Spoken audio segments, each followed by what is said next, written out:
Welcome to the Pharmacy Podcast Show. You're listening to the first and only podcast dedicated to the business of pharmacy. Hear from independent pharmacy owners, leading entrepreneurs, political strategists, healthcare technology trends, career coaching, interviews about our pharmacy industry, and more.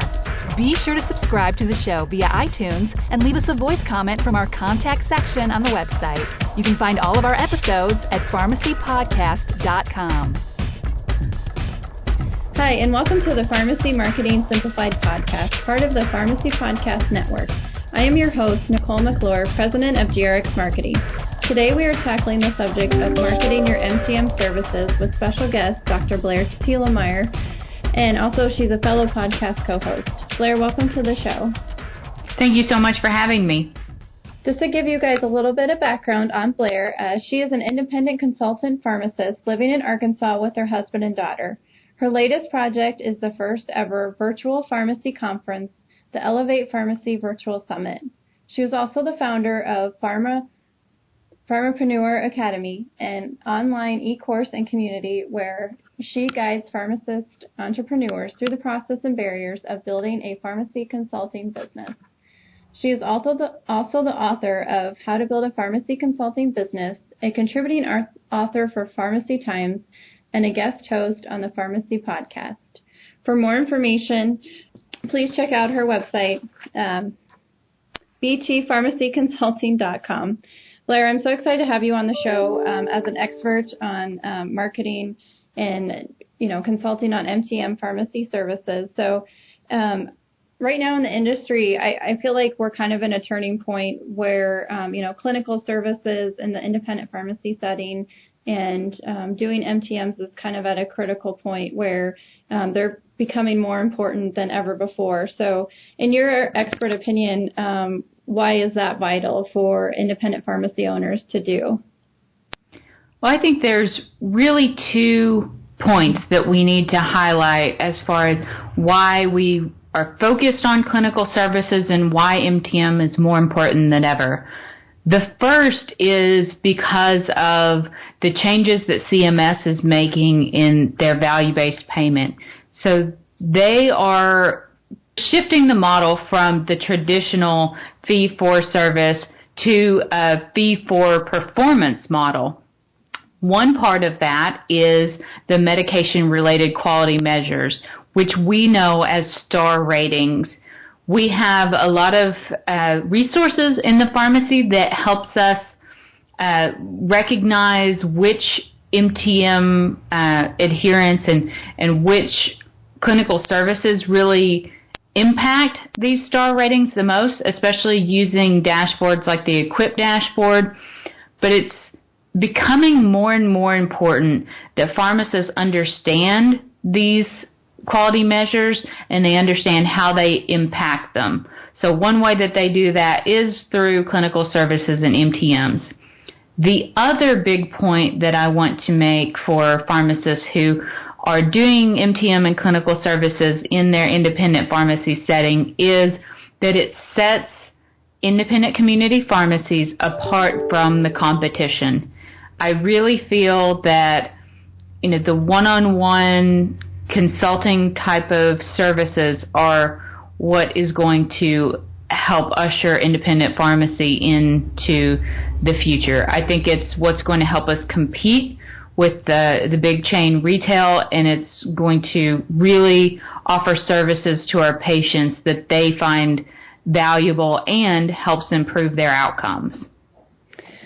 Okay. To your knowledge, are the chains tackling MTMs at all, or are they just kind of staying away from that area? They are doing it somewhat. Some of the chains are handling it themselves in store. Some of them are directing most of the MTM work towards a single person, whether it's like a clinical director or something like that, and they'll cover a wider region. But the clinical services that I'm kind of talking about outside of MTM and outside of just utilizing the platforms to do comprehensive medication reviews and adherence checks are things like point-of-care testing services, where a patient who feels like their child might have strep can come into the pharmacy, can see the pharmacist and receive a rapid diagnostic screening for strep. Then, say that pharmacist has a collaborative practice agreement set up with a local physician, that patient could actually be screened, test positive, and then be dispensed the therapy, the antibiotics that they need, without ever having to set foot in the doctor's office.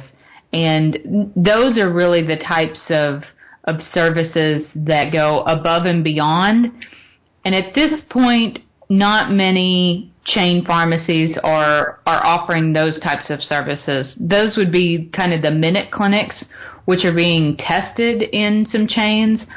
But as far as moving quickly and on a widespread scale, I'm not seeing that as much as I'm seeing innovation in independent community pharmacy. Yeah, so now is really the time for independent pharmacists to take advantage of this opportunity and not wait. Yeah, I'm really excited about the changes that are happening here in Arkansas. We've got a bill that will add to our pharmacist scope of practice here in our state. Nationally, we've got a provider status bill in Congress. So, I always tell people, I said, provider status will help make billing for our services easier, but it won't be the be-all, end-all, because we'll still have to develop collaborative relationships. We'll still have to figure out how to bill for these services and also how to market these services. And I think that's where, we can definitely start doing that better right now and prepare ourselves for growth in the future. Mm-hmm. So, somebody's on board with marketing and kind of taking the next step with these clinical services. What challenges do you think they're going to face when starting out? Yeah, so just, from the standpoint of adding any new service into the pharmacy, there's going to be staff training. So identifying your current resources as far as staff time, level of staff training, and the ability that they can assist in these clinical services. So resources is really one challenge or opportunity, whichever way you want to look at it, to start offering these clinical services. Another thing you kind of want to look at is what is the needs of the community. So you don't want to implement point-of-care testing, screening for HIV if you're not in a community that has a high prevalence of HIV. So it's a combination of looking at your resources that you currently have in your pharmacy and also what opportunities exist in your market. The next challenge that many pharmacists face is billing for these services. Most of the time when we are talking about billing for MTM services, it's through the platforms Outcomes, MTM, and Marixa. So when we look at going outside of those clinical services and adding more advanced clinical services and consulting type programs, most of the time we're talking about cash-based testing. Now, if you have a collaborative practice agreement and a physician writes a referral, there are ways for the lab companies that you work with to do the testing to bill that patient's insurance. But billing seems to be kind of the biggest barrier. It can be overcome, and the best way to do that is to ask around and to learn from other pharmacists what is working so you're not having to recreate the wheel. And then after you get the clinical services put in place, the third challenge is really marketing those services so that the community knows that they can come to your pharmacy for a blood glucose check or cholesterol screening or a rapid diagnostic flu or strep test. Those types of programs, even if it's a diabetic support group, something like that, you need to think about in ahead of time, how are you going to market? First, you want to make sure there is a market, and then how are you going to market these services not only to the patients, but to the providers that are going to be able to refer these patients to you? Yeah, it's definitely something that you can't just start out without having a plan of action of what you're going to do and how you're going to tackle. And I know, for patients, we've had success with our clients and helping them through, in-store marketing, social media, sending out e-newsletters to customers and that sort of thing. Kind of just a general type message, letting the patients know that the services are available, because I think many don't even know that that's an option for them. So I guess kind of talk about kind of beyond just the general message, how pharmacy owners can talk about marketing OTC products with nutrient depleting drugs. Yeah, this was something that I interviewed several pharmacists for the Elevate Pharmacy Virtual Summit, and one of them really has built his business around consulting on nutraceuticals, and one of the things we talked a lot about was nutrient depleting drugs. There are lab tests that you can administer to your patients, and they can also fill out a questionnaire that will help identify where some of these deficiencies are occurring. But one thing we talked about that you can do with every patient that's taking a statin is create a bag stuffer, or have one of your staff members create a little bag stuffer. It doesn't have to be fancy. You can use a free graphic design website like canva.com, or even just create something nice looking in Word. It doesn't have to be super fancy, is my point. And use that to market your OTC products. So every person that gets a statin, they get this little strip of paper with a bag stuffer and a note on there saying, if you're taking a statin, don't forget to take your CoQ10. Or every time you dispense an oral contraceptive, make sure there's a little note or a bag stuffer in there that says, make sure you're taking your vitamin B6 or folic acid, whatever it is that you want to promote. So I feel like just simple things like that don't have to require any kind of advanced marketing skills, just very simple things that you could be recommending that can help boost your OTC and front-end sales could be, something you could start tomorrow, and I believe you would see an impact on your business. Mm-hmm. And of course, another big area of targeting is to prescribers, which you kind of touched on earlier. And some great ways to do that is through networking, in-service co-hosting type events. Another way that we've found success is reaching out to prescribers with fax or email, just giving them information kind of on the pharmacy's MTM clinical type services. Yeah, that's a good point too. And I think that just sharing what you're doing with prescribers. Sometimes, I've heard other pharmacists say that providers are a little put off when you just send them a recommendation for drug therapy change out of the blue after doing an MTM. But if you've kind of already warmed them up and let them know, this is what MTM is, take them, a dozen donuts and do a short little in-service or something like that, or even just a fax that says, hey, if you get a medication recommendation from me, this is what it is. I know that you're being judged on your star ratings as well for medication adherence.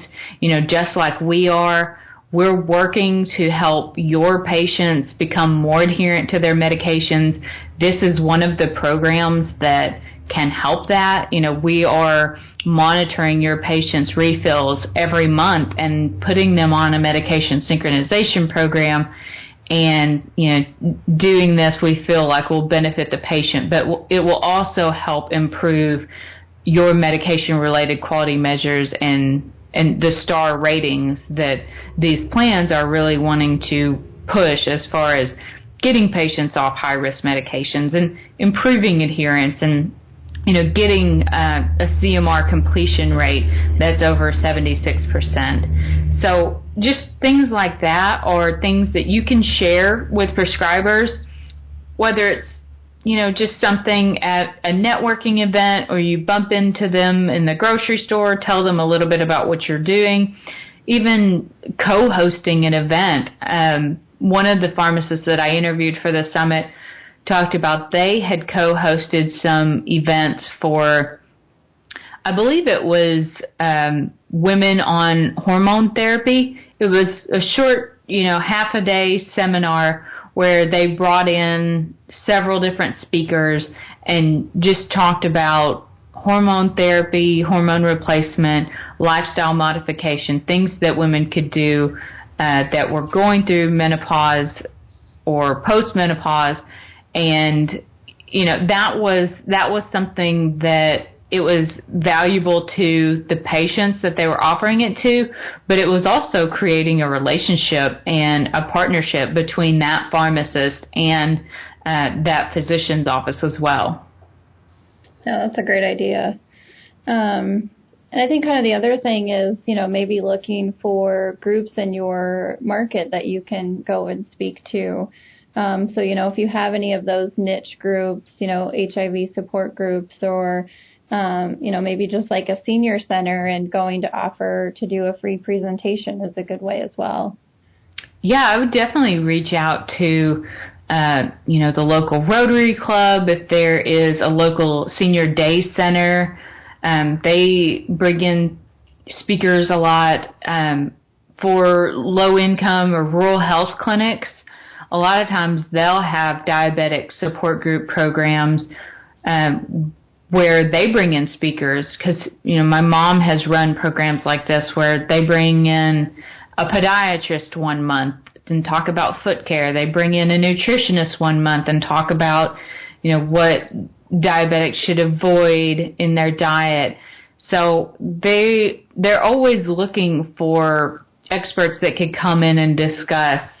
And, I feel like any pharmacist could go in and talk about medication adherence to diabetic medications and why that's important and, give them a few tips and really provide a lot of value for the people that they are speaking to.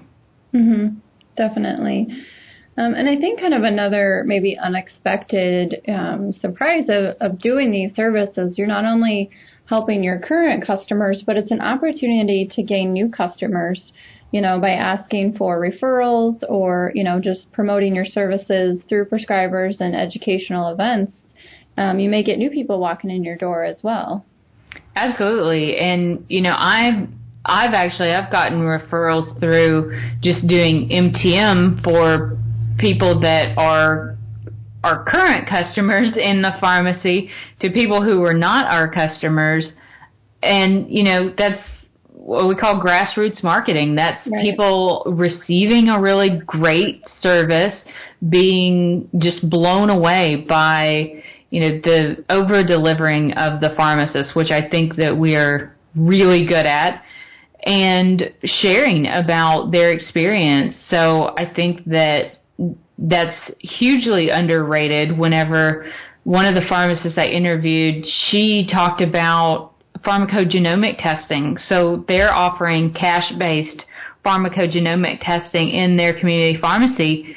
And she said that their pharmacy primarily serves a low-income neighborhood.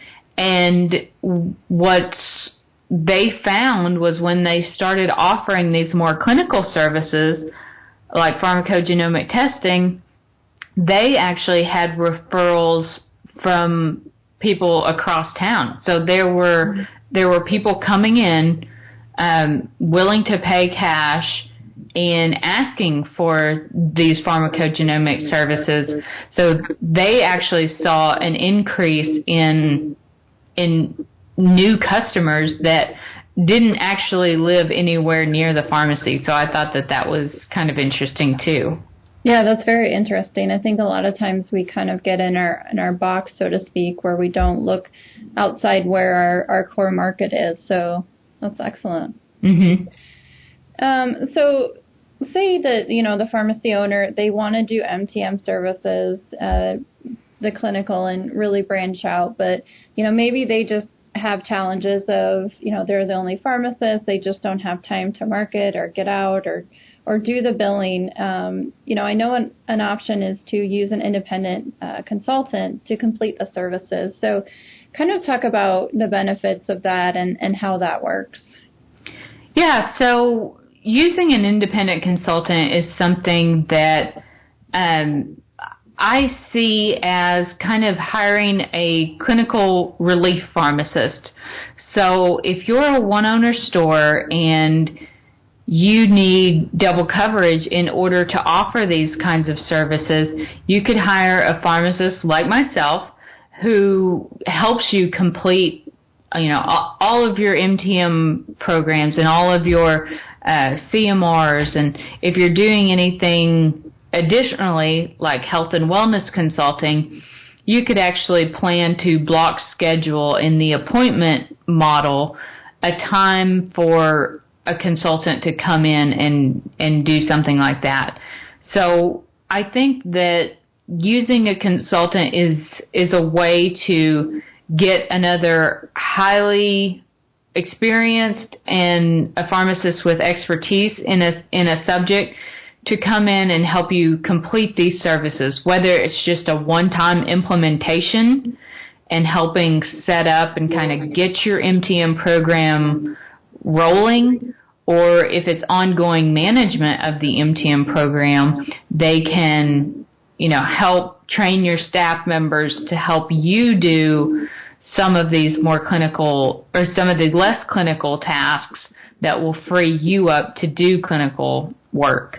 So optimizing training, using the right staff members for the right jobs, and making sure that these programs are efficient so we can make sure they are still profitable, and even going to outsourcing some of these tasks like gathering a patient history and patient information before the CMR that can help lessen the pharmacist's time commitment in some of these clinical services that may take 20 to 30 minutes for the pharmacist to sit down and do.